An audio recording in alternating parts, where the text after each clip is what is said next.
안녕하세요. 수원퍼스트안과 양찬민 원장입니다. 안경이나 렌즈의 불편함 때문에 시력교정 수술을 생각하는 분들이 많습니다. 시력교정 수술을 알아보기 시작하면 본인의 눈에 가장 잘 맞고 안전한 수술이 무엇일지에 대한 고민을 먼저 하게 되는데요.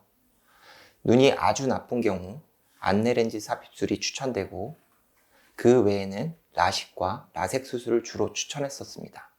그러나 현재는 라식, 라섹 수술의 단점을 보완한 스마일 라식이 많은 인기를 끌고 있습니다. 스마일 라식은 라식처럼 절편을 들어 올리지 않고 각막 실질부에 직접 레이저를 조사해 원하는 도수만큼 절삭, 각막 조각을 만들고 가장자리에 만든 작은 절개창을 통해 각막 조각을 제거하는 방식으로 수술을 합니다. 라식처럼 회복이 빠르고 편하면서 절편을 만들지 않아 충격에 의해 절편이 움직여서 생기는 부작용이 없으며, 수술 후 각막이 더 튼튼하고 건조증이 적은 점 등의 장점 때문에 실제 수술도 점점 그 비중이 늘어가는 추세입니다. 스마일 라식이 이렇게 안전하고 장점이 많은 수술이라고 해도 부작용이 없는 수술은 없습니다.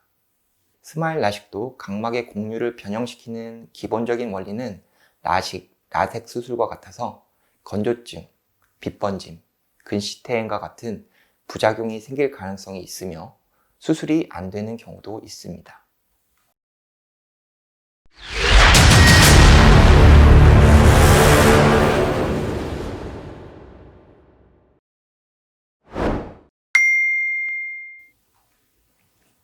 간혹 스마일 라식을 원하여 내원하였으나 수술 전 검사 결과 스마일 라식이 안 돼서 다른 수술을 해야 되는 분들이 계십니다. 이런 경우들을 좀 더 자세히 설명드리겠습니다. 첫 번째로 도수가 너무 높은 경우입니다. 각막 두께, 모양이 괜찮아도 근시, 난시 교정량이 많아서 총 절삭량이 많은 경우에는 스마일 라식이 안 될 수 있습니다.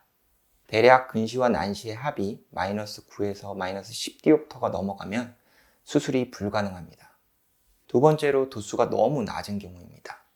교정량이 너무 많아도 문제지만 교정량이 너무 적은 경우, 즉 눈이 많이 나쁘지 않은 경우에도 수술이 불가능할 수 있습니다.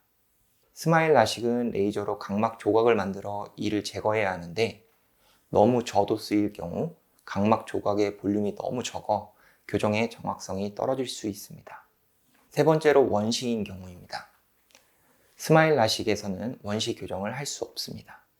네 번째는 각막 두께가 너무 얇은 경우입니다. 두께가 얇아도 스마일 라식 혹은 라섹 수술이 가능한 분들이 있습니다. 하지만 각막이 너무 얇아서 수술 후 잔여 각막의 양이 매우 적을 것으로 예상되면 스마일 라식은 불가능합니다.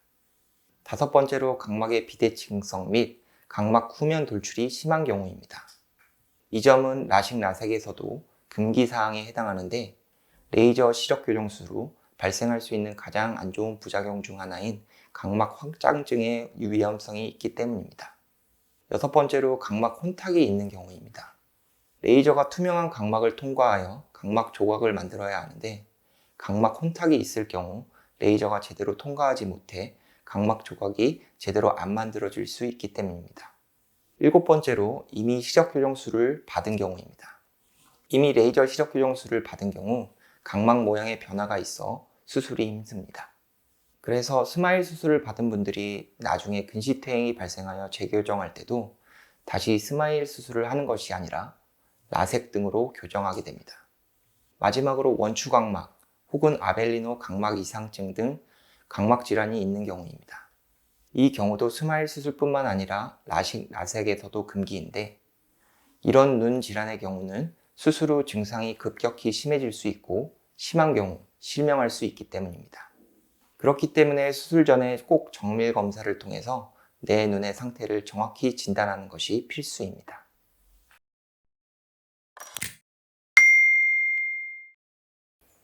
아벨리노 각막 이상증은 각막이 혼탁해지면서 희뿌연 반점이 생성되어 시력이 저하되는 유전성 질환입니다. 이 질환을 가진 사람이 각막에 상처를 입으면 비정상적으로 많은 양의 단백질이 생산됩니다. 이 단백질이 각막에 점차 쌓이면서 끝내는 실명에 이를 수 있습니다. 따라서 아벨리노 각막 이상증 환자가 레이저 시력교정술을 받는다면 수술 후 회복 과정에서 각막 혼탁이 점점 심해지면서 결국 실명 위기에 처할 수 있습니다. 아벨리노 각막 이상증 치료는 혼탁이 진행된 각막층을 일부 제거하는 치료적 레이저 각막 절제술이나 각막 이식을 통해 각막의 투명도를 확보하는 방법 등이 있으나 완치가 불가능합니다. 진단받게 되면 병의 진행을 가능한 한 늦추면서 각막 손상의 원인이 되는 행위나 자외선 등의 외부 자극을 피하는 것이 현재까지는 최선의 방법입니다.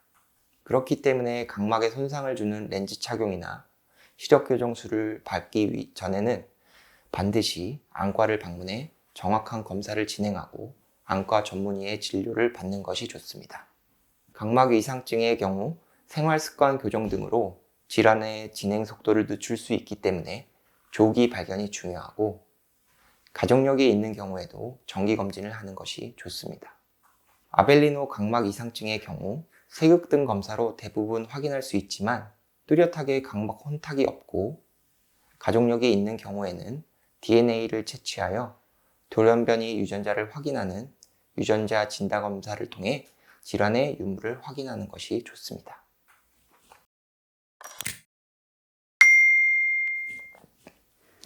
렌즈를 오래 착용한 사람도 스마일 라식이나 라섹 수술이 가능합니다.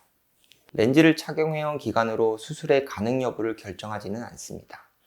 다만 잘못된 렌즈 사용 습관으로 인해 각막 내 신생혈관 혹은 혼탁이 심하게 발생한 경우는 수술이 제한될 수 있습니다.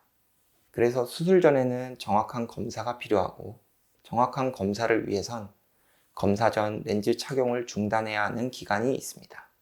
소프트 렌즈의 경우 최소 일주일 이상, 하드 렌즈의 경우 2주 이상, 드림 렌즈의 경우 한 달 전에는 착용을 중단하시고 안과를 방문해 주셔야 합니다.